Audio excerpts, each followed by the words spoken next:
BJP BRS నేతలు అంతర్గతంగా ఇరు వర్గాలు ఒక్కటే అన్నారు రాష్ట్ర రవాణా శాఖ మంత్రి పొన్నం ప్రభాకర్ గౌడ్. పెద్దపల్లి జిల్లా మహారాష్ట్ర ఎన్నికల ప్రచారానికి వెళ్తున్న రాష్ట్ర రవాణా శాఖ మంత్రి పొన్నం ప్రభాకర్ గౌడ్కు గోదావరిఖనిలో రామగుండం ఎమ్మెల్యే రాజ్ ఠాకూర్ కాంగ్రెస్ పార్టీ శ్రేణులు ఘన స్వాగతం పలికారు.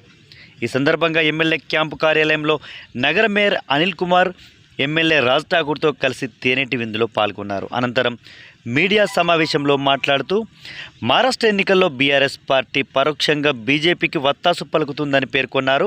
కాంగ్రెస్ పార్టీ మహారాష్ట్రలో ఘన విజయం సాధిస్తుందని ఆశాభావం వ్యక్తం చేశారు. గత 10 సంవత్సరాలుగా బీజేపీ ప్రవేశపెట్టిన ప్రతి బిల్లుకు బీఆర్ఎస్ వత్తాసు పలికిందని, కాళేశ్వరం ప్రాజెక్టుపై అవినీతి జరిగిందన్న బీజేపీ ప్రభుత్వం బీఆర్ఎస్ నాయకులను ఎందుకు జైలుకు పంపడం లేదని ప్రశ్నించారు.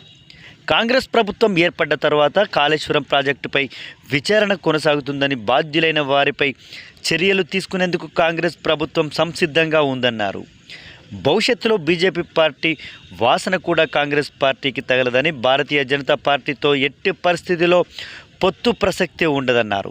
తెలంగాణ రాష్ట్రంలో ప్రజాపాలన కొనసాగుతుందని, ప్రజా విజయోత్సవాల పేరు మీద ఈ నెల 19న వరంగల్లో పెద్ద ఎత్తున మహిళా సదస్సు ఏర్పాటు చేస్తున్నామన్నారు. కాంగ్రెస్ పార్టీ శ్రేణులతో పాటు ప్రతి ఒక్కరూ విజయోత్సవాల్లో పాల్గొని విజయవంతం చేయాలన్నారు రాష్ట్ర రవాణా శాఖ మంత్రి పొన్నం ప్రభాకర్ గౌడ్. బిల్లులకు సంబంధించి నోటుబందీ కావచ్చు, లేకపోతే జిఎస్టీ కావచ్చు, రకరకాల రాష్ట్రపతి ఎన్నికలు, ఉపరాష్ట్రపతి ఎన్నికలతో సహా ప్రతి పార్లమెంట్లో జరిగే ప్రొసీడింగ్కు భారతీయ జనతా పార్టీకి మద్దతు ఇచ్చినటువంటి పార్టీ టీఆర్ఎస్ 10 ఏళ్ళు. వాళ్ళ అవినీతి రక్షించుకోవడానికి కేంద్రంతో అనేక సత్సంబంధాలు నెలకొల్పుతున్నటువంటి పార్టీ టీఆర్ఎస్ పార్టీ. ఇన్ని తప్పులు జరిగినాయి, జైలు పంపుతాం, అవినీతికి నిలయమైంది, ఏటీఎం అయింది కాళేశ్వరం అని చెప్తున్నటువంటి బీజేపీ పార్టీ 10 ఏళ్లలో ఇగో జైలు కోతారు, జైలు కోతారు అన్నటువంటి వాళ్ళు ఎందుకు జైలు పంపలే, ఎందుకు అరెస్ట్ చేయలే, ఎందుకు చర్యలు తీసుకోలేదని అడుగుతాను. మీరు కేంద్రంలో కదా అధికారంలో ఉన్నది 10 ఏళ్ళు.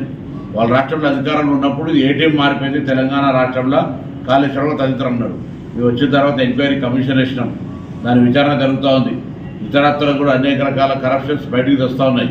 ఇవన్నీ చూసి భయపడి బీజేపీ శరణు కోరితే బీజేపీ టీఆర్ఎస్ కలిపి తెలంగాణ ప్రభుత్వాన్ని బలీనం చేయాలని, ఎన్నికైన నెల రోజుల్లో చెప్పారు ఈ ప్రభుత్వం కూలిపోతుందని. ఇద్దరు పార్టీలోనూ ఒకరి మ్యూజిక్ అయితే ఒకరి పాట, ఇంకొకరు పాట పాడితే ఇంకొకరు మ్యూజిక్ ఆడతారు. ఇద్దరు కూడా సేమ్ ఒకటే టోన్, ఒకటే వాణి, ఒకటే బాణి.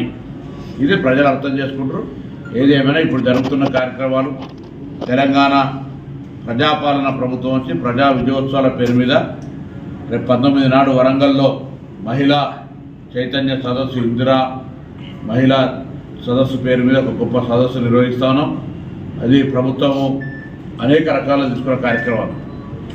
ఇవాళ ఆర్టీసీ బస్సులో ఉచిత ప్రయాణం కావచ్చు, లేదా 200 యూనిట్ల ఫ్రీ కావచ్చు, 500 గ్యాస్ సిలిండర్ కావచ్చు, ఆరోగ్యశ్రీ కావచ్చు, ఇంధనం మిల్లుల ఎంపిక ప్రక్రియ కావచ్చు, రైతు రుణమాఫీ కావచ్చు, ఇటు అనేక కార్యక్రమాలు తీసుకున్నాం.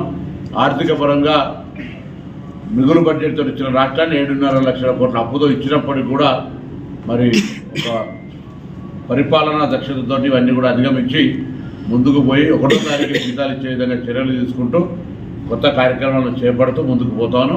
ఆ యొక్క విజయోత్సవాల లోపల ప్రతి కాంగ్రెస్ కార్యకర్త కూడా పాల్గొనాలి. రాబోయే క్షేత్రస్థాయి లోపల పార్టీని పటిష్టం చేయడం కూడా ప్యారలర్గా ప్రభుత్వ కార్యక్రమాలు కూడా వాళ్ళందరినీ